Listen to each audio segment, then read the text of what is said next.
વિદ્યાર્થી મિત્રો, હવે નવું ચેપ્ટર નંબર 10 શરૂ કરી રહ્યા છે.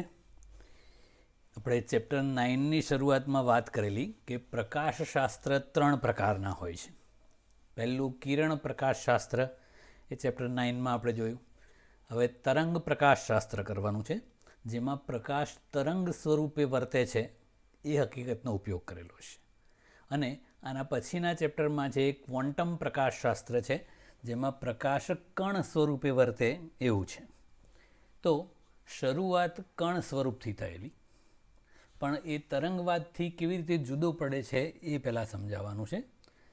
તો ડેકાર્ટિસ નામના વૈજ્ઞાનિકે કણવાદ આપેલો, જેને કોર્પસ્ક્યુલર થિયરી પણ કહે છે, અને એના પરથી એણે સ્નેલનો નિયમ મેળવેલો.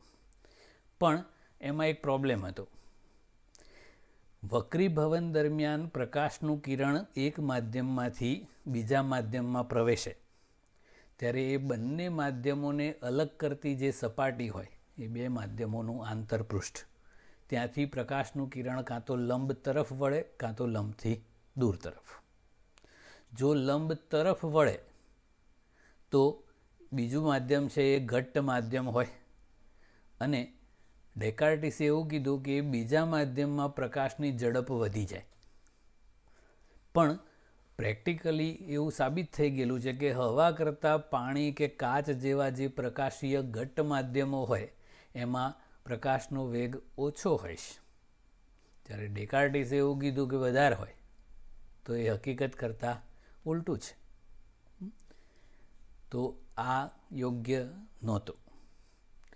હાઇગેન્સે પ્રકાશનો તરંગવાદ રજૂ કર્યો, અને એ મિત્રો, એ હાઇગેન્સે જ્યારે આ તરંગવાદ રજૂ કર્યો ત્યારે એ માત્ર 17 વર્ષની ઉંમર જેટલો જ હતો, તમારા જેવડો છે, તમારાથી એકાદ કદાચ વર્ષના મોટો, 17 થી 18 વર્ષનો, અને એ ન્યૂટનના જમાનામાં.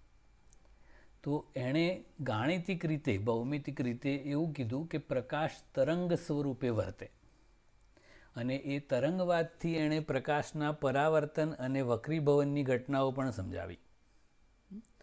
અને એમાં એ પણ નક્કી થયું કે પ્રકાશનું કિરણ જ્યારે પાતળા માધ્યમમાંથી ઘટ્ટ માધ્યમમાં જાય ત્યારે લંબ તરફ વળે, અને લંબ તરફ વળે તો ત્યાં એની ઝડપ ઓછી થાય. અને આ સાચું છે, કારણ કે હવા કરતાં પાણીમાં પ્રકાશની ઝડપ ઓછી છે. તો આ જે કોર્પસ્ક્યુલર થિયરી હતી એમાં ઊંધું આવેલું, તરંગવાદમાં એ સાચું ઠર્યું, અને આ સાચું છે રિયલમાં. પણ ન્યૂટને આ વસ્તુ ના સ્વીકારી, કારણ કે ન્યૂટન છે એ પ્રકાશ કણ સ્વરૂપે વર્તતો હશે એવા વાદમાં માનતો હતો. એટલે એને આ તરંગ સ્વરૂપ એટલું જામ્યું નહીં. એટલે એણે હાઇગેન્સને કહી દીધો, તું હજુ બહુ નાનો છે, તને ખબર ના પડે, બેસ, આવું ના હોય. પણ હકીકતમાં તરંગવાદ સાચો ઠરેલો છે. એટલે પ્રકાશ તરંગ સ્વરૂપે વર્તે એવો જે હાઇગેન્સનો સિદ્ધાંત છે એ સાચો છે. તો આપણે આ ચેપ્ટરમાં એ હાઇગેન્સના તરંગવાદની મદદથી પ્રકાશની જુદી જુદી ઘટનાઓ સમજાવવાની છે. પરાવર્તન, વક્રીભવન, વ્યતિકરણ અને વિવર્તન. જોઈએ તો હાઇગેન્સે એ તરંગ પ્રસરણ માટેનો એક કોન્સેપ્ટ રજૂ કરેલો, તરંગ અગ્ર સ્વરૂપે, વેવ ફ્રન્ટ કહેવાય છે. તો એ શું છે અને એના પ્રકારો જણાવવાના છે.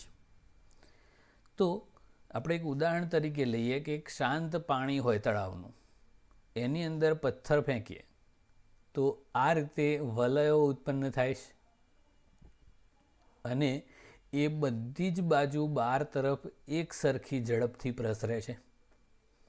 તો આપણે પથ્થર નાખ્યો એટલે એ પાણીની સપાટી પર આપણે એક ખલેલ એટલે વિક્ષોભ ઉત્પન્ન કર્યો, હળી કરી.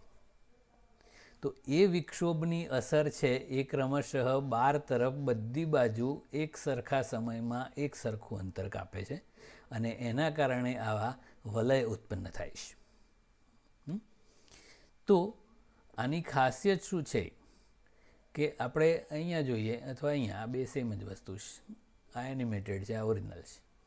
તો સેન્ટરથી આપણે કોઈ ચોક્કસ અંતરે વિચારીએ તો એક વર્તુળ હોય, તો એ વર્તુળ પરના બધા જ બિંદુઓ છે એ ઉદ્ગમ એટલે સેન્ટરથી સરખા અંતરે છે અને બધા એક સાથે ઉત્પન્ન થયેલા છે તરંગ.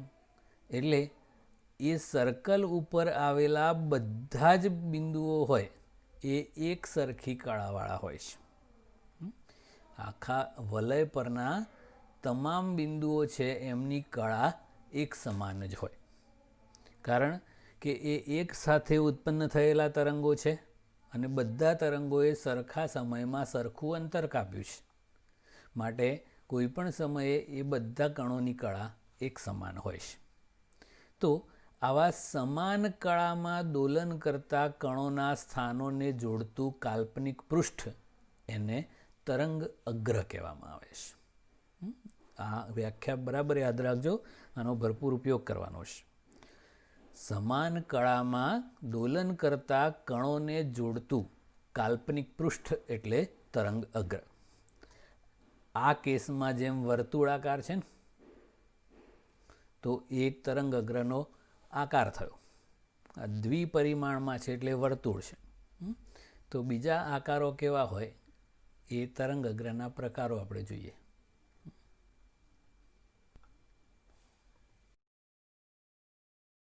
તો મિત્રો, તરંગ અગ્ર વિશે જોઈએ એ પહેલાં બીજી એક વસ્તુ છે તરંગની ઝડપ, કે તરંગ અગ્ર જે ઝડપથી ઉદ્ગમની બહાર તરફ ગતિ કરે એને તરંગની ઝડપ કહેવાય છે.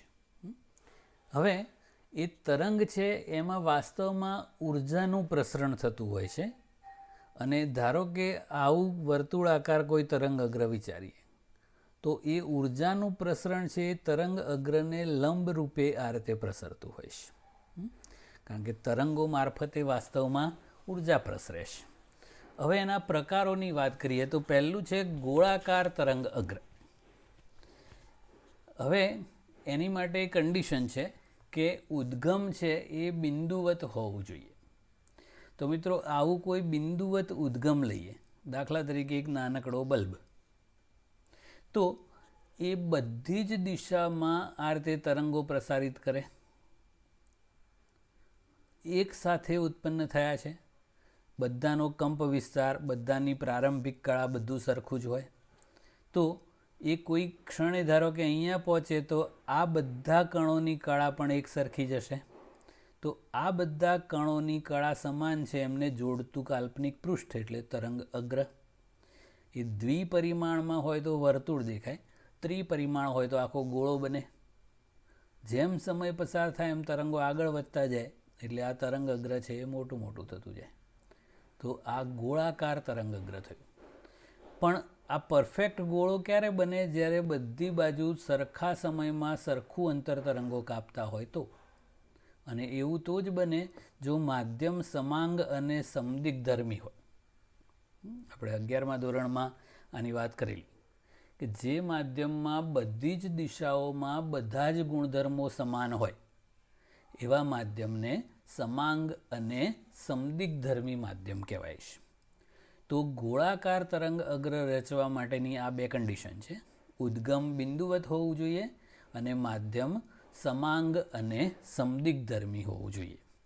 ઉદાહરણ તરીકે એક નાના બલ્બમાંથી જે પ્રકાશ ઉત્સર્જિત થાય તો એ ગોળાકાર તરંગ અગ્રો રચે. સૂર્યમાંથી ઉત્સર્જાતા તરંગ અગ્રો છે એ ગોળાકાર ગણાય, કારણ કે અહીંયાથી જોઈએ તો સૂર્ય બિંદુવત જ કહેવાય. બીજો પ્રકાર છે સમતલ તરંગ અગ્ર. બહુ જ દૂરથી આવતા હોય એવા પ્રકાશના કિરણો પરસ્પર સમાંતર હોય તો એને લંબ આપણે તરંગ અગ્ર વિચારીએ તો આવું સમતલ બને, તો એને કહેવાય છે સમતલ તરંગ અગ્ર. સમતલ તરંગ અગ્રની બે કન્ડિશન કે ઉદ્ગમ બહુ જ મોટા અંતરે હોવું જોઈએ અને એમાં પણ માધ્યમ સમાંગ અને સમદિગ્ધર્મી હોવું જોઈએ. મિત્રો, આની વાત કરીએ તો આ તરંગ અગ્રો આગળ આગળ આગળ પ્રસરતા જાય, એમાં વર્તુળ મોટા મોટા મોટા થતા જાય. તો આનો બહુ જ નાનકડો ભાગ દૂરના વિસ્તારમાં વિચારો તો એ આપણને આવું સમતલ જ દેખાય. એટલે ગોળાકાર તરંગ અગ્ર છે એ ખૂબ જ મોટા અંતરે સમતલ તરંગ અગ્રમાં રૂપાંતરિત થઈ જાય. દાખલા તરીકે સૂર્યમાંથી આવતા કિરણો છે એ બેઝિકલી સૂર્યમાંથી જે કિરણો નીકળતા હોય તો આવા અપસારી હોય, એકબીજાથી દૂર જતા, કેન્દ્ર ત્યાગી. પણ જે પૃથ્વી સુધી આવે છે એ તો આ રીતે સમાંતર થઈ જાય, કારણ કે એ તો કરોડો કિલોમીટર દૂરથી આવે. તો આવું સ્થાનિક રીતે એ તરંગ અગ્રનો આપણે એક નાનકડો ભાગ વિચારીએ આટલો, તો એ આપણને આવો સમતલ લાગે. એટલે ગોળાકાર તરંગ અગ્રો ઘણા મોટા અંતરે છેવટે સ્થાનિક રીતે ગોળાકાર તરંગ અગ્રમાં સમતલ તરંગ અગ્રમાં રૂપાંતરિત થઈ જાય છે. ઓકે, એક સમજવાલાયક સરસ ક્વેશ્ચન છે. તરંગ અગ્રના પ્રસરણ માટે હાઇગેન્સનો સિદ્ધાંત. ક્રમશઃ તરંગ અગ્ર આગળ વધતું જાય છે.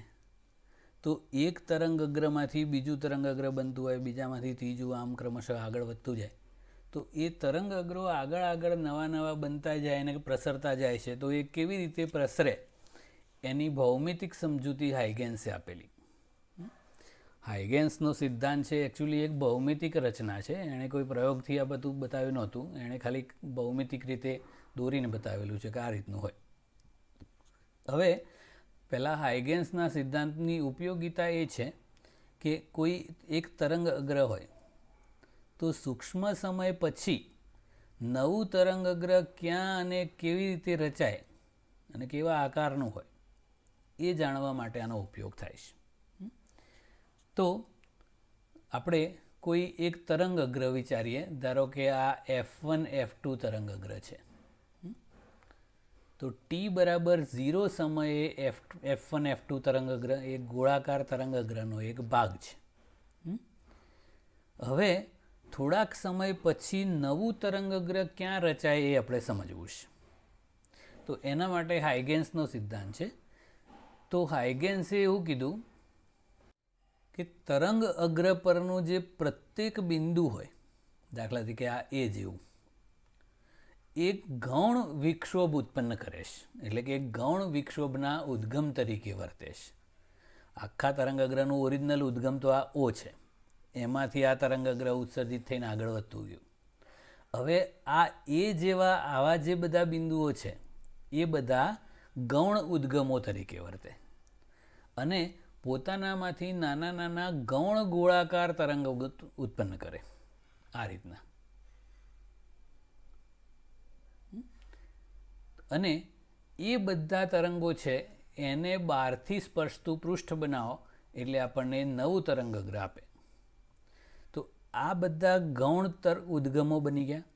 એ બધી બાજુ ગોળાકાર તરંગો ઉત્સર્જિત કરે, એક જ સરખી ઝડપથી બધી દિશામાં પ્રસરે અને એને બહારથી સ્પર્શતું પૃષ્ઠ બનાવો એટલે નવું તરંગ અગ્ર રચાઈ જાય. તો એની ભૂમિતિ કેવી છે એ આપણે કરીએ છીએ. ધારો કે કોઈ t=0 સમયે આ તરંગ અગ્ર F1 F2 પર છે. હવે t=τ સમયે તરંગ અગ્રનો નવો આકાર ક્યાં હોય અને કેવો હોય એ નક્કી કરવો છે. તો ધારો કે તરંગની ઝડપ v હોય તો સમયમાં કેટલું અંતર કાપે? તો વેગ ગુણ્યા સમય એટલે v જેટલું થાય, આટલું થાય ને. અહીંથી v ઝડપથી સમયમાં કાપેલું અંતર v થાય. તો આપણે આ જે એ છે એને કેન્દ્ર તરીકે લેવાનું અને v ત્રિજ્યાનો આવો ગોળો દોરવાનો. તો એકચ્યુઅલી એ જે ગોળાઓ દોર્યા આપણે, હા, પછી આને કેન્દ્ર તરીકે લો, v ત્રિજ્યાનો ગોળો દોરો, આને કેન્દ્ર તરીકે લો, v ત્રિજ્યાનો ગોળો દોરો, એમ. તો આ જે બધા ગોળાઓ દોર્યા એ વાસ્તવમાં પેલા ગૌણ ગોળાકાર તરંગ અગ્રો છે. પણ આપણે ભૌમિતિની રીતે આવા ગોળા દોરી દીધા. હવે એ બધી બાજુ એક સરખી ઝડપથી તરંગ પ્રસરતું હોય એટલે આ બધા ગોળાઓ v ત્રિજ્યાવાળા સેમ ટુ સેમ જ હોય. એમને બહારથી સ્પર્શતું પૃષ્ઠ બનાવવાનું. તરંગ હંમેશા આગળ જ પ્રસરે, પાછળ નહીં. કારણ કે એમને પરિસ્પર્શતું એટલે આ રીતે સ્પર્શતું પૃષ્ઠ બનાવવું હોય તો આ d1 d2 થાય. પણ તરંગ પાછળની દિશામાં પ્રસરતું નથી. એટલે આપણે આગળની દિશામાં એટલે આમ થાય. તો આ g1 g2 છે, g1 અને g2. તો એ g1 g2 છે એ ટો સમયને અંતે આપણને નવું તરંગ અગ્ર આપે છે. તો આ ઓરિજિનલ 0 સમયવાળું F1 F2 ગોળાકાર હતું. તો આ ટો સમયને અંતે જે બન્યું એ G1 G2 પણ ગોળાકાર જ હોય. એટલે ઓરિજિનલ તરંગ અગ્ર જેવું ને જેવું ઉત્પન્ન થાય, પણ અહીંયાથી વીટો અંતરે. ફરી પાછા આ જે તરંગ અગ્ર G1 G2 છે એની પરના આ બધા જે ગૌણ બિંદુઓ છે એ પાછા ગૌણ ગોળાકાર તરંગ અગ્રનું ઉત્સર્જન કરે વીટો ત્રિજ્યાવાળા. તો અહીંયાથી બધા આવા ગોળા દોરવાના અને એને પરિસ્પર્શતું પૃષ્ઠ દોરો એટલે પાછું ટો સમયે નવું મોટું ગોળાકાર તરંગ અગ્ર મળે. પછી એવું આગળ વધતું જાય આવું 1 સેકન્ડમાં 3 લાખ કિલોમીટર પ્રસરે. એટલે આ વાત ન્યૂટનને હજમ ના થઈ, પણ રિયલમાં આવું જ હોય છે. આ ગોળાકાર તરંગઅગ્ર માટે કર્યું, એવું જ સમતલ તરંગઅગ્ર માટે પણ કરી શકાય. એમાં કિરણો પરસ્પર સમાંતર આમ છે, એટલે આમથી આમ પ્રકાશ આવે છે અને તરંગઅગ્ર એને લંબ આવું છે. તો 0 સમયે તરંગઅગ્ર F1 F2 પર છે. આ A1 B1 C1 D1 છે એ તરંગઅગ્ર F1 F2 પરના કણો થયા. એ બધાને વારા પરથી કેન્દ્ર તરીકે લેવાના અને વીટો ત્રિજ્યાના ગોળા દોરવાના. અહીંયા જે ચાપ દોરેલા છે ને, તો એમને પરિસ્પર્શતું પૃષ્ઠ બનાવવા G1 G2 એ ટો સમયને અંતે આપણને નવું તરંગઅગ્ર આપે. તો પહેલું ઓરિજિનલ સમતલ હતું, તો આ નવું બન્યું એ પણ સમતલ જ. પાછા આ બધા ગૌણ ઉદ્ગમો તરીકે વર્તે. એ પાછા વીટો ત્રિજ્યાના ગોળા દોરો એટલે આવા ગૌણ ગોળાકાર તરંગઅગ્ર ઉત્સર્જિત કરે. એને પરિસ્પર્શતું પૃષ્ઠ દોરો એટલે અહીંયા એક નવું તરંગઅગ્ર બને. બસ આવું આગળ આગળ વધતું જ જાય. પણ સમતલ હોય એ પછી સમતલ જ બનાવે છે અને ગોળાકાર હોય ગોળાકાર જ બનાવે છે. અનંત અંતરે જાય તો થોડોક ભાગ વિચારો તો સમતલ ગણી શકાય આમાં. આ તો ઓરિજિનલ સમતલ છે જ. તો આ રીતે હાઇગેન્સના સિદ્ધાંતની મદદથી આપણે તરંગ અગ્ર સૂક્ષ્મ સમય પછી કેવો આકાર ધારણ કરે અને કયા સ્થાને હોય એ જાણી શકીએ. બંનેમાં ખાલી આકૃતિનો જ ફેર છે, વર્ણન સેમ ટુ સેમ જ રહેશે. હવે અહીંયા કિરણની વ્યાખ્યા કરેલી છે. કિરણો એટલે શું? તો તરંગની ગતિની દિશામાં દોરેલ, તો તરંગ ધારો કે આમ પ્રસરતું હોય તો આ દિશામાં દોરેલું હોય અને તરંગ અગ્રને લંબ હોય એને કહેવાય છે કિરણ. તરંગની પ્રસરણની દિશાનું સૂચન કરતી હોય અને તરંગ અગ્રને લંબ હોય એવી રેખાઓ એને કિરણો કહેવાય. તો આ A1 A2 B1 B2 C1 C2 આ બધા કિરણો છે. અને આગળ વાત કરી એ પ્રમાણે સમતલ તરંગઅગ્ર હોય તો કિરણો પરસ્પર સમાંતર હોય. ગોળાકાર તરંગઅગ્ર હોય તો કિરણો આ રીતે અપસારી હોય, આમ કેન્દ્ર ત્યાગી. ઓકે, એટલે આ રીતે તરંગઅગ્રના પ્રકાર થઈ ગયા ગોળાકાર તરંગઅગ્ર અને સમતલ તરંગઅગ્ર. અને હાઇગેન્સનો સિદ્ધાંત છે એક તરંગઅગ્રમાંથી સૂક્ષ્મ સમય પછી નવું તરંગઅગ્ર ક્યાં અને કેવી રીતે રચાય એની ભૌમિતિક રજૂઆત છે. ઓકે, તરંગ અગ્રની બીજી એક ખાસિયત યાદ રાખવાની. તરંગ અગ્ર પરના તમામે તમામ બિંદુઓની કળા સરખી હોય, કારણ કે એ સમાન કળાવાળા કણોને જોડતું કાલ્પનિક પૃષ્ઠ છે. તો તરંગ અગ્ર પરના કોઈ પણ બે કણ લો, કોઈ બી, તો એમની વચ્ચે કળા તફાવત હંમેશા શૂન્ય હોય. આનો નાનો નહીં, આના G1 G2 છે એની પરના કોઈ પણ બે બિંદુ વચ્ચે કળા તફાવત 0 હોય. એવું આ F1 F2ના પણ કોઈ પણ બે બિંદુ વચ્ચે કળા તફાવત 0 એમ. એક જ તરંગ અગ્રના કોઈ પણ બે બિંદુ વચ્ચે કળા તફાવત શૂન્ય હોય એ આ તરંગ અગ્રની ખાસિયત છે. ઓકે મિત્રો, જો હાઇગેન્સનો તરંગવાદ સાચો હોય તો જુદી જુદી પ્રકાશીય ઘટનાઓની સમજૂતી આપવામાં એ સફળ હોવો જોઈએ. તો હાઇગેન્સે એના સિદ્ધાંતની મદદથી પ્રકાશનું વક્રીભવન સમજાવ્યું અને વક્રીભવનનો નિયમ એટલે સ્નેલનો નિયમ તારવ્યો. તો એ સાબિત કરી શકાય છે. એનો મતલબ કે હાઇગેન્સનો સિદ્ધાંત એ વક્રીભવનની સમજૂતી આપી શકે છે, માટે સાચો છે. તો એ વક્રીભવન કેવી રીતે સમજાવાય છે એની વાત. તો ધારો કે બે માધ્યમ છે, એક માધ્યમ 1 છે અને આ માધ્યમ 2 છે. માધ્યમ 1 છે એ પ્રકાશીય પાતળું માધ્યમ છે, એટલે કે એનો વક્રી ભવનાંક ઓછો છે, એમાં વેગ વધારે હોય. અને માધ્યમ 2 છે એ પ્રકાશીય ઘટ્ટ માધ્યમ છે, એટલે એમાં પ્રકાશનો વેગ ઓછો છે, એનો વક્રી ભવનાંક વધારે હોય. ધારો કે આ હવા હોય ને આ કાચ હોય એવું. ઓકે, આ જે પીપી ડેશ છે એ બંનેનું આંતરપૃષ્ઠ એટલે બંને માધ્યમને અલગ કરતી સપાટી છે. હવે કિરણ પ્રકાશશાસ્ત્રમાં આપણે પ્રકાશનું કિરણ આપાત થતા હતા અને વક્રીભૂત થઈને આમ જતું હતું. અહીંયા તરંગ અગ્ર આપાત કરવાનું છે, તો આપણે તરંગ અગ્ર આ રીતે આપાત કરીએ એ ડેશ એની દિશામાં. એ તરંગ અગ્ર છે આ એ બી, તો એ સમતલ તરંગ અગ્રનો આડછેદ લો એટલે આવી લાઈન જ દેખાય ને. વાસ્તવમાં સમતલ છે પાછળ આખું આપણી આ સ્ક્રીનને લંબ અંદર. તો એ બી છે એ સમતલ તરંગ અગ્રનો આડછેદ થયો. એ બંને માધ્યમોને અલગ કરતી સપાટી સાથે ધારો કે આઈ જેટલા ખૂણે આપાત થાય છે, એટલે અહીંયા આઈ છે આપાત કોણ કહેવાય. માધ્યમ 1માં એ તરંગનો વેગ v1 છે, તો ધારો કે ટો સમય લઈએ તો આ તરંગ અગ્ર છે એ ટો સમયમાં માધ્યમ 1માં v1t અંતર કાપીને c સુધી પહોંચે. પણ આ તો ઓલરેડી અહીંયા ટચ થઈ ગયેલું છે બિંદુ એ, તો એ હવે માધ્યમ 2માં પ્રસરશે.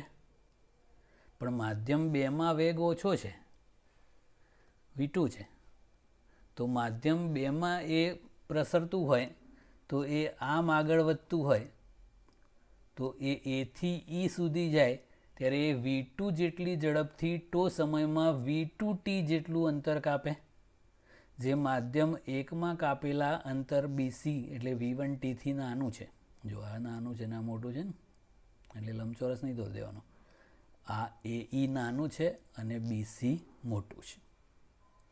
તરંગ અગ્રની વાત કરીએ તો આ જે એ બી છે એ તરંગ અગ્રનું આ એ બિંદુ બીજા માધ્યમમાં આવા ગોળાકાર તરંગ અગ્રો ઉત્સર્જિત કરતું જાય અને ટો સમયમાં એ આ ઈ સુધી પહોંચે v2 ટો અંતર કાપીને.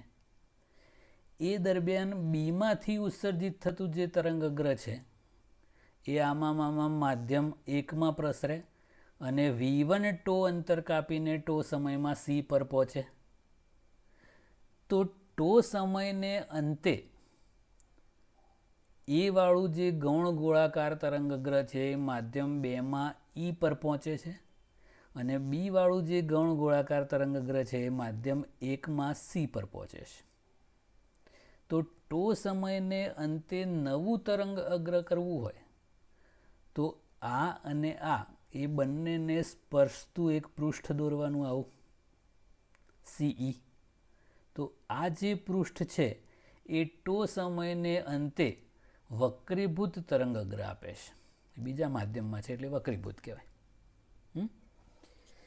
હવે આ વક્રીભૂત તરંગ અગ્ર છે એ આ બંને માધ્યમોને અલગ કરતી સપાટી સાથે ધારો કે r જેટલો ખૂણો રચે છે, એને વક્રીભૂત કોણ કહીએ. હવે અહીંયા બે ત્રિકોણ મળ્યા, એક હવામાં છે અને આ બીજો અંદર ઘટ્ટ માધ્યમમાં છે. તો આ જે 12 વાળો ત્રિકોણ છે, ત્રિકોણ ABC, એમાં આપણે સાઇન I વ્યાખ્યાયિત કરીએ. તો સાઇન I એટલે સામેની બાજુ BC ભાગ્યા કર્ણ AC. પણ BC એટલે તો V1 ટો અને AC છે એ AC જ રહેવા દઈએ. ઓકે, હવે નીચેવાળા ત્રિકોણની વાત કરીએ તો આમાં સાઇન R વ્યાખ્યાયિત કરીએ. આ જે ત્રિકોણ છે ને AEC, એમાં સાઇન R વ્યાખ્યાયિત કરો. સામેની બાજુ AE ભાગ્યા કર્ણ AC, પણ AE એટલે તો V2 ટો છે ભાગ્યા AC નું AC. હવે આ બંનેનો ગુણોત્તર લઈએ. અહીંયા I આપાત કોણ છે અને R વક્રીભૂત કોણ છે. આ બંનેનો ગુણોત્તર કરો તો sine I upon sine R equal to V1 ટો ભાગ્યા V2 ટો. ટો ઉડી જાય એટલે V1 બાય V2, AC પણ ઉડી જાય એટલે V1 અપોન V2. ઓકે, તો આના પરથી આપણે સ્નેલનો નિયમ કરવો છે. મિત્રો, અહીંયા પ્રકાશનું કિરણ જ્યારે માધ્યમ 1માંથી 2માં પ્રવેશે છે ત્યારે આપાત કોણ કરતાં વક્રીભૂત કોણ નાનો થયો. એનો મતલબ કે ઘટ્ટ માધ્યમમાં પ્રવેશ્યું એટલે પ્રથમ કરતાં બીજા માધ્યમમાં ઝડપ ઓછી થઈ. હવે નિરપેક્ષ વક્રીભવનાંકની વ્યાખ્યા કરીએ તો શૂન્યાવકાશમાં પ્રકાશની ઝડપ c હોય, માધ્યમ 1માં ઝડપ v1 હોય અને માધ્યમ 2માં ઝડપ v2 હોય. તો માધ્યમ 1નો નિરપેક્ષ વક્રીભવનાંક n1 બરાબર c/v1 અને માધ્યમ 2નો નિરપેક્ષ વક્રીભવનાંક n2 બરાબર c/v2 થાય. તો આના પરથી ગુણોત્તર કરીએ તો n2/n1 ઇક્વલ ટુ આ ઉલટાઈ જશે v1/v2 c ઉડી જાય અને આગળ કરીએ એ પ્રમાણે sin i/sin r થાય. તો આના પરથી આપણે આ રીતે લખી શકીએ તો n1 sin i equal to n2 sin r. તો આ વક્રીભવન માટે સ્નેલના નિયમનું વ્યાપક સ્વરૂપ છે. તો હાઇગેન્સના તરંગવાદની મદદથી આપણે સ્નેલનો નિયમ તારવી શક્યા. એનો મતલબ કે હાઇગેન્સનો સિદ્ધાંત વક્રીભવનની સમજૂતી આપવામાં સફળ રહ્યો એટલે સાચું છે. બીજી એક વસ્તુ કરીએ. ધારો કે માધ્યમ 1માં એ પ્રકાશની તરંગ લંબાઈ λ1 હોય અને માધ્યમ 2માં તરંગ લંબાઈ ધારો કે λ2 હોય અને આપણે જે ટો જેટલો સમય લીધો એ ધારો કે આવર્તકાળ જેટલો હોય. તો આવર્તકાળ જેટલા સમયમાં તરંગ લેમડા જેટલું તરંગ લંબાઈ જેટલું અંતર કાપે. આવું એક સાયકલ પૂરું થાય એટલે લેમડા અંતર કપાય. તો માધ્યમ 1માં જે બીસી અંતર હતું એ λ1 જેટલું હોય અને માધ્યમ 2માં જે AE અંતર હતું એ λ2 જેટલું થાય. ટૂંકમાં ધારો કે બી બિંદુએથી તરંગ શરૂ થયું હોય તો એ સ્ટ્રુંગ હોય તો આમ કરીને આમ થઈને આમ એક સાયકલ પૂરું કરીને બીજા છેડે પહોંચે. એવું જ બીજા માધ્યમમાં પણ એની તરંગ લંબાઈ નાની છે. તો એ BC/AE બરાબર v1/v2 આપણે મેળવ્યું. પણ એ BC છે એ માધ્યમ 1માં તરંગની તરંગ લંબાઈ λ1 છે અને AE છે એ માધ્યમ 2માં તરંગ લંબાઈ λ2 છે. તો આવું પણ કહી શકાય કે v1/λ1 બરાબર v2/λ2. તો આ શું સૂચવે છે કે જે માધ્યમમાં પ્રકાશની ઝડપ વધારે હોય માધ્યમ 1માં એમાં તરંગ લંબાઈ વધારે હોય અને જે માધ્યમમાં ઝડપ ઓછી હોય માધ્યમ 2માં એમાં તરંગ લંબાઈ પણ ઓછી હોય. તો પ્રકાશનું કિરણ જ્યારે એક માધ્યમમાંથી બીજા માધ્યમમાં પ્રવેશે છે ત્યારે આવૃત્તિ બદલાતી નથી કારણ કે આવૃત્તિ છે એ ઉદ્ગમનો ગુણધર્મ છે. ઝડપ એટલે v અને તરંગ લંબાઈ લેમડા આ બંને બદલાય. ઘટ્ટ માધ્યમમાં ઝડપ અને લેમડા બંને ઘટે છે. પાતળા માધ્યમમાં બંને વધારે હોય છે. ટૂંકમાં આ જે તરંગવાદ છે એ પ્રકાશીય ઘટના વક્રીભવનની સમજૂતી આપવામાં સફળ રહ્યો એટલે એ સાચો છે એવું કહેવાય. મિત્રો, પૂર્ણ આંતરિક પરાવર્તન પણ એક જાતની પ્રકાશીય ઘટના છે. એ વક્રીભવનની જ ઘટના છે પણ એ આપણે હાઇગેન્સના સિદ્ધાંતની મદદથી સમજાવવાની છે. તો આપણે પાતળા માધ્યમમાં થતા વક્રીભવન માટેની વાત કરવાની છે હવે. એટલે કે પ્રકાશનું કિરણ ઘટ્ટમાંથી પાતળામાં જતું ને એવું અહીંયા તરંગ અગ્ર ઘટ્ટ માધ્યમમાંથી પાતળા માધ્યમમાં જતું હોય એવું સેમ વસ્તુ થશે. પણ અહીંયા માધ્યમ 1 છે એ પ્રકાશીય ઘટ્ટ માધ્યમમાં છે એટલે એમાં પ્રકાશની ઝડપ v1 ઓછી હોય અને આ માધ્યમ 2 છે એ પ્રકાશીય પાતળું માધ્યમ છે એમાં ઝડપ v2 છે એ વધારે હોય. તો એ તરંગ અગ્ર 0 સમયે ધારો કે AB પર આપાત થયું તો અહીંયા ઘટ્ટ માધ્યમમાં v1 ઝડપથી એ v1 ટો અંતર કાપે અને ઝડપ ઓછી છે એટલે આ BC અંતર ઓછું હોય અને આ તરંગઅગ્ર છે એ બીજા માધ્યમમાં આગળ વધે, પણ એમાં ઝડપ v2 વધારે છે, તો એ વધારે અંતર કાપે એ. તો ટો સમયને અંતે આનું જે ગૌણ ગોળાકાર તરંગઅગ્ર છે એ ઈ પર પહોંચે, અને આનું જે ગૌણ ગોળાકાર તરંગઅગ્ર છે એ ટો સમયમાં સી પર પહોંચે. તો એ બંનેને સ્પર્શતું પૃષ્ઠ સીઈ બનાવો તો એ વક્રીભૂત તરંગઅગ્ર આપે. તો આ રીતે વક્રીભવનની ઘટના ઘટ્ટ માધ્યમમાંથી પાતળા માધ્યમમાં થઈ. તો પહેલાંમાં જેમ કિરણ લંબથી દૂર જતું હતું એવું આ તરંગઅગ્ર છે એ પણ આમ દૂર પ્રસરે પછી આમ સીધો જવાના બદલે. હવે સ્નેલનો નિયમ આમાં પણ જળવાય. પેલાની જેમ સાબિત કરવું હોય તો sine I equal to v1 to upon AC, sine R equal to v2 to upon AC. એના પરથી આપણે સ્નેલનો નિયમ તારવીએ તો સેમ આવો જ મળે, n1 sine I equal to n2 sine R. હવે આપણે ક્રાંતિકોણ વ્યાખ્યાયિત કરેલો કિરણ પ્રકાશશાસ્ત્રમાં, વ્યાખ્યા તો સેમ જ છે કે આપાત કોણના જે મૂલ્ય માટે વક્રીભૂત કોણ 90 ડિગ્રી થાય એ વખતના આપાત કોણને ક્રાંતિકોણ કહેવાય. તો આ આપાત કોણ એવું લેવાનું જેથી આ વક્રીભૂત કોણ કેટલો થઈ જાય 90 ડિગ્રી. એટલે આ જે તરંગઅગ્ર આ સીઈ છે એ આમ પ્રસરે, તો એ વખતના આપાત કોણને ક્રાંતિકોણ કહેવાય. તો આપણે આઈની જગ્યાએ આઈસી મૂકી દો તો આર બરાબર 90 ડિગ્રી થઈ જાય. તો આ n1 આ n2 આ સાઇન આઈસી અને આ સાઇન આર એટલે સાઇન 91 થઈ જાય. તો n1 sign IC equal to n2 માટે n2 અપોન n1 બરાબર સાઇન આઈસી, અથવા તો આઈસી બરાબર sine inverse n2 by n1. જો આ ક્રાંતિકોણ છે એની આપણે સૂત્ર છે એ કિરણ પ્રકાશશાસ્ત્રમાં જે કરેલું એ આ જ છે. હવે આ આઈ ગ્રેટર દેન આઈસી હોય, આપાત કોણ આઈસીથી એટલે ક્રાંતિકોણથી સહેજ પણ વધે તો તરંગ એના એ જ માધ્યમમાં પાછું ફરતું હતું, તો એવું એને આપણે પૂર્ણ આંતરિક પરાવર્તન કીધેલું. તો સેમ વસ્તુ અહીંયા પણ થાય છે. જો એક માધ્યમમાંથી તરંગઅગ્ર બીજા માધ્યમમાં જાય ત્યારે કેવી રીતે વળે છે આમ લંબથી દૂરે જુઓ. તો આ જે તરંગઅગ્ર છે એ અહીંયા આપાત થયું, પછી આ બીજા માધ્યમમાં આમ બનતું જાય. જ્યારે આ અહીંયા ટચ થાય ત્યારે આ બીજા માધ્યમમાં સારું એવું આગળ વધી ગયું હોય, તો આ અને આને સ્પર્શક બનાવો એટલે એક તરંગઅગ્ર બની જાય.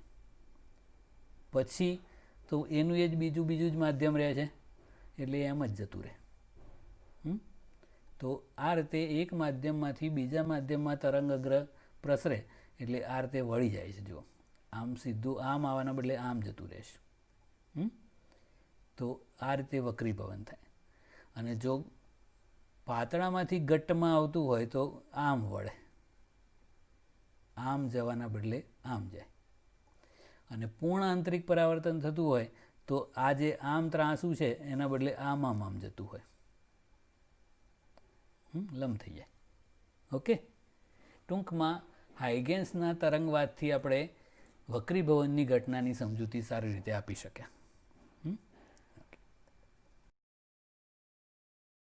મિત્રો, હવે હાઇગેન્સના સિદ્ધાંતની મદદથી પ્રકાશનું પરાવર્તન સમજાવવાનું છે અને પરાવર્તનનો નિયમ મેળવવાનો છે. તો વક્રીભવનમાં એક માધ્યમમાંથી તરંગઅગ્ર બીજા માધ્યમમાં જતું હતું, આમાં એના એ જ માધ્યમમાં પાછું ફરશે. તો ધારો કે આ mn છે એક પરાવર્તક સપાટી છે અરીસા જેવી, અને તરંગઅગ્ર આ રીતે સમતલ તરંગઅગ્ર AB છે એ t બરાબર 0 સમયે આ રીતે એ સપાટી પર આપાત થયું. તો તરંગઅગ્રનું જે બિંદુ આ પરાવર્તક સપાટીને ટચ થાય એ પોતાનામાંથી ગૌણ ગોળાકાર તરંગઅગ્ર એના એ જ માધ્યમમાં પરાવર્તિત કરવાનું ચાલુ કરી દેશે. અને આ બીમાંથી ઉત્સર્જિત થતું જે ગૌણ ગોળાકાર તરંગગ્ર છે એ હજુ એ જ દિશામાં આમાં આગળ વધતું જશે. તો બંનેમાં એની જ માધ્યમ છે. તો આ જે પરાવર્તિત છે એ વી ઝડપથી ટો સમયને અંતે વી અંતર કાપે. તો આ છે આ દિશામાં ટો સમયમાં વી ઝડપથી વી અંતર કાપે. તો આ જે અંતર બીસી છે એ વી થાય.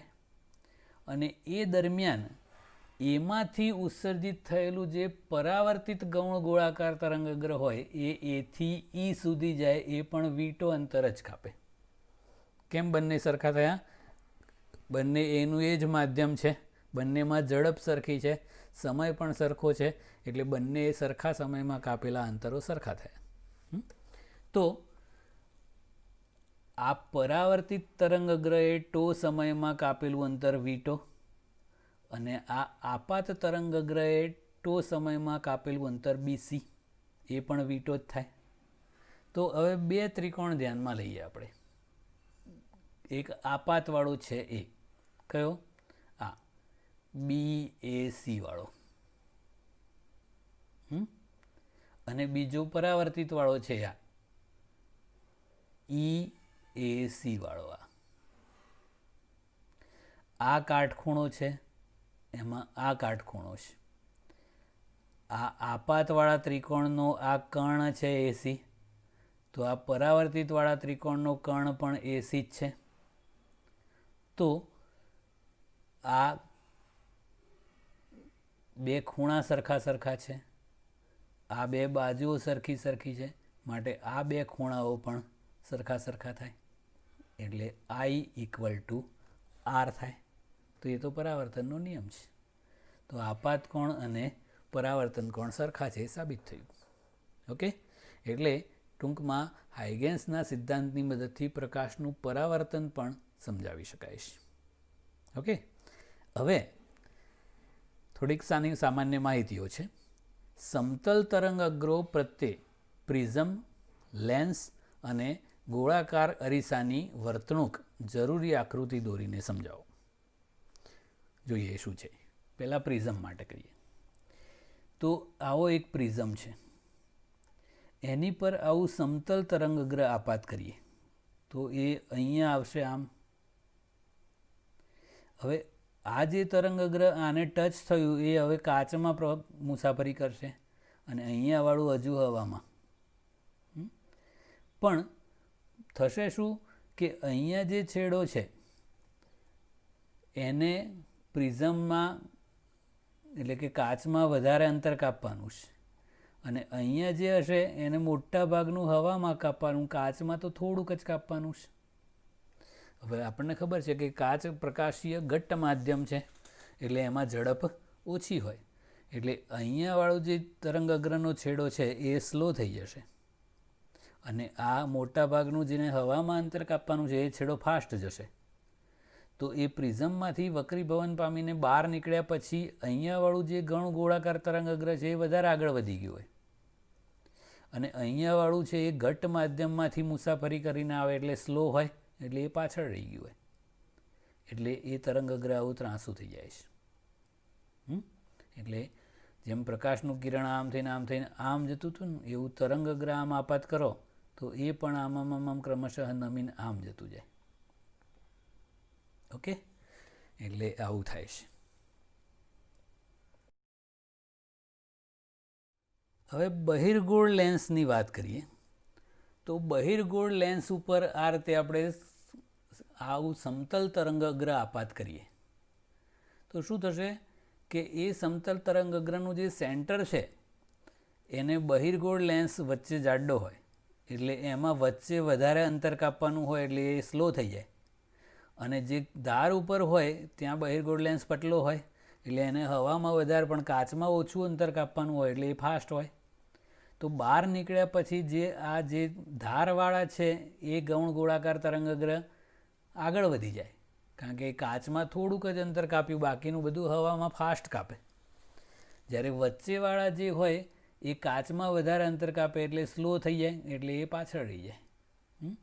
એટલે આ એના કરતાં થોડું આગળ જાય, આ એનાથી આગળ, આ એનાથી આગળ, આમ એટલે આવું થઈ જાય.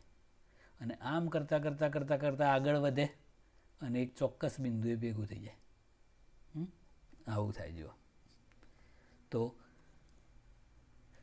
સમતલ તરંગગ્ર આપાત કર્યું તો જે લેન્સની વચ્ચે છે એ જાડાઈ વધારે હોવાના કારણે એ સ્લો થઈ જાય અને કિનારીવાળા છે એ થોડા પેલા કરતાં ઝડપી હોય, એટલે આમ બહાર આવે અને આમ કરતાં કરતાં કરતાં કરતાં એક ચોક્કસ બિંદુએ કેન્દ્રિત થાય. એને આપણે લેન્સનું મુખ્ય કેન્દ્ર એફ કહેતા હતા અને આટલું અંતર કેન્દ્ર લંબાઈ કહેવાય. તો જેવું કિરણ પ્રકાશશાસ્ત્રમાં કરતા હતા એ જ વસ્તુ તરંગ પ્રકાશશાસ્ત્રથી પણ આ રીતે સમજાવી શકાય. ઓકે, હવે અરીસાની વાત કરીએ. તો ધારો કે આવો એક અંતરગોળ અરીસો છે, અંદર તરફ ગોળ વળેલો એટલે અંતરગોળ. તો આની પર આવું સમતલ તરંગ અગ્ર આપાત કરીએ તો અહીંયા સુધી તો એમનું એમ આવે. પછી શું થશે કે અહીંયા આવ્યા પછી આને જેવું ટચ થાય એટલે આ બે સાઈડવાળું છે એ તો પરાવર્તન ચાલુ થઈ જાય, પણ આ તો હજુ આમ ખસતું જ હોય. ત્યાં સુધીમાં પેલું પરાવર્તિતવાળું આગળ વધી ગયું હોય અને આ હજુ અહીંયા પહોંચ્યું જ હોય. તો આ રીતનું તરંગ અગ્ર પરાવર્તિત બને. પછી આમ કરતું કોઈ ચોક્કસ બિંદુએ કેન્દ્રિત થઈ જાય. એને અરીસાનું મુખ્ય કેન્દ્ર કહેવાય. ઓકે, એટલે આ રીતે પરાવર્તન અને વક્રીભવનની ઘટનાઓ આપણે હાઇગેન્સના તરંગવાદથી પણ સમજાવી શકીએ છીએ. એટલે તરંગવાદ સાચો છે એવું ઠર્યું. એની મદદથી આપણે બહુ જ મહત્ત્વની બે ઘટનાઓ પણ સમજાવવાની છે નેક્સ્ટ ટાઈમ. વ્યતિકરણ અને વિવર્તન. એ બે ઘટનાઓ છે એ કિરણ પ્રકાશશાસ્ત્રથી સમજાવી શકાતી નથી. આ જે પરાવર્તન વક્રીભવન છે એ તો કિરણ પ્રકાશશાસ્ત્રથી પણ સમજાવી શકાય છે, પણ વ્યતિકરણ અને વિવર્તન છે એ સમજાવવા માટે આપણે આ તરંગશાસ્ત્રનો ઉપયોગ કરવાનો છે. અને પર્ટિક્યુલર વ્યતિકરણની ઘટના છે એ તરંગવાદની પ્રાયોગિક સાબિતી છે. તો એ બધું નેક્સ્ટ ટાઈમ કરવાનું છે. ઓકે, આજે આટલું. That's it.